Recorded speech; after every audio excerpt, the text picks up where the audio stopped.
Halo sobat sekalian, selamat datang di channel ini. Di chapter 304 sampai chapter 305, kita diperlihatkan oleh Bang Horikoshi wujud fisik yang sudah cukup jelas dari pewaris One for All kedua dan ketiga. Yang dimana saat mereka diperlihatkan wujud fisiknya, mereka malah menghadap ke arah belakang. Dan hal ini malah menjadi suatu tanda tanya besar di kalangan para fans mengenai siapa mereka sebenarnya, apa yang mereka perbuat, dan apa masalahnya. Untuk itu di konten kali ini, admin telah merangkum teori menarik terkait dua sosok pewaris One for All yang misterius ini. Dan sebelum lanjut, subscribe channel ini biar admin makin semangat buat kontennya. Dan mari kita mulai.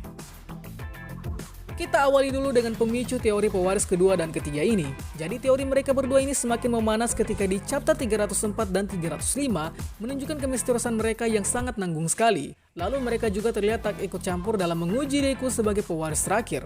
Dan ditambah lagi dengan perkataan pewaris pertama yang mengajak mereka berdua agar sebaiknya memberikan kekuatan mereka berdua untuk membantu Deku. Nah, sampai saat dengan video ini dibuat, mereka berdua ini terus diserbu dengan teori fans yang kita tidak tahu pasti mana yang benar dan mana yang salah. Dan berikut adalah beberapa teorinya.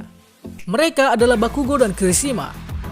Teori ini hadir ketika di awal pertama kali para pewaris diperlihatkan di saat Deku pertama kali mengunjungi dunia domain One for All, di mana diperlihatkan siluet dari dua pewaris ini yang sangat menyerupai bentuk fisik Bakugo dan Kirishima, terutama dari rambut dan juga alat support atau kostum yang mereka miliki, sangat identik dengan Bakugo dan Kirishima.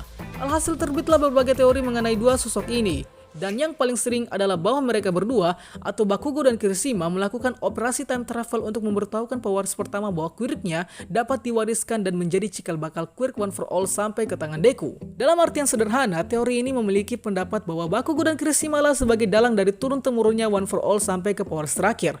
Nah, tentu saja setiap teori memiliki cara untuk menemukan jalannya agar masuk di akal. Dan bersiaplah, teori ini bisa jadi terdengar ngawur akan tetapi malah akan terdengar cukup masuk akal.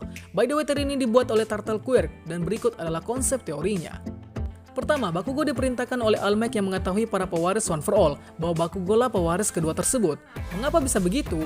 Karena teorinya menurut All Might, Bakugo eksis di masa lalu di zaman pewaris pertama masih hidup dan menjadi pewaris kedua setelah Bakugo memberitahu bahwa quirk stockpiling yang diberikan dari All for One ke adiknya adalah dapat diwariskan. Dan hal ini juga menjadi dugaan bahwa pewaris pertama ini diberitahukan oleh Bakugo bahwa sebenarnya pewaris pertama ini bukanlah seorang quirkless, melainkan memiliki quirk yang adalah pewarisan. Sehingga di saat terakhir antara pertarungan All for One dan adiknya, atau sebelum itu, maka pewaris pertama memberikan One for All ke Bakugo, dan Bakugo menetap di timeline zaman pewaris One for All pertama di zaman dulu untuk meneruskan ke pewaris selanjutnya dan melawan All for One dengan hasil yang dia ketahui yaitu mati. Wow, terdengar absurd sekali bukan? Kedua, Bakugo disusul oleh Kirishima yang adalah sahabatnya, dan singkatnya Bakugo mewariskan One for All ke Kirishima, sehingga Kirishima menjadi pewaris ketiga. Anjay.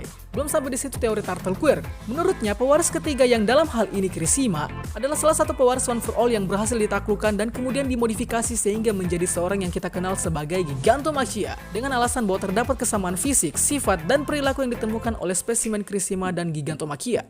Wow, teori terlihat yang pernah ada. Tapi sekali lagi kawan-kawan, ini hanyalah teori, bisa saja benar dan bisa saja salah. Pewaris kedua dan ketiga menolak Deku. Teori ini didasari dari penampilan kedua pewaris yang menyembunyikan dirinya satu sama lain, sehingga muncullah teori yang beranggapan bahwa mereka berdua tidak setuju dengan jadinya Deku sebagai pewaris terakhir. Mengapa bisa begitu?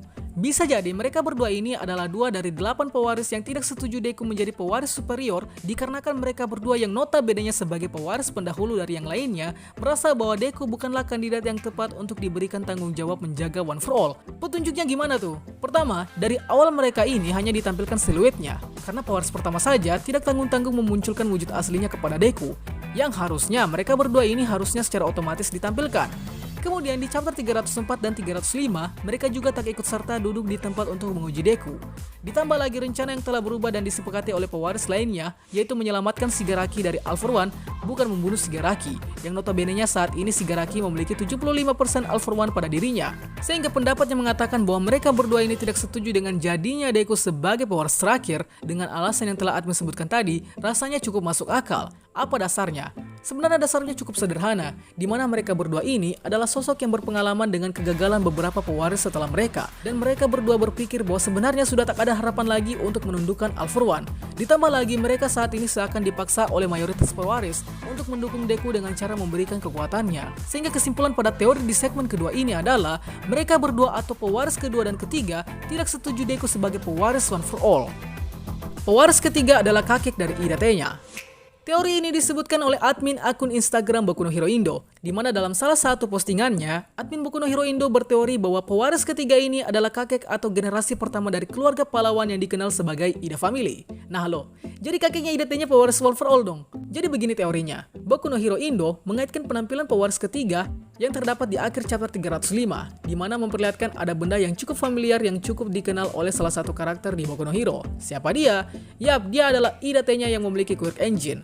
Quirk Engine yang terdapat pada Ida T-nya dan kakaknya memiliki semacam knalpot bahan yang terdapat pada tubuhnya, Ida T-nya yang ada di betis, dan Ida Tensei yang ada di sikut, sehingga ini menjadi ciri khas tersendiri dari suatu quirk mutan turun-temurun dari keluarga pahlawan Ida. Alhasil dengan adanya tampilan pewaris ketiga yang di pundaknya terdapat semacam knalpot, maka bisa jadi pewaris ketiga ini memang adalah kakek dari Ida T-nya dan sebagai generasi pertama dari keluarga pahlawan Ida Family.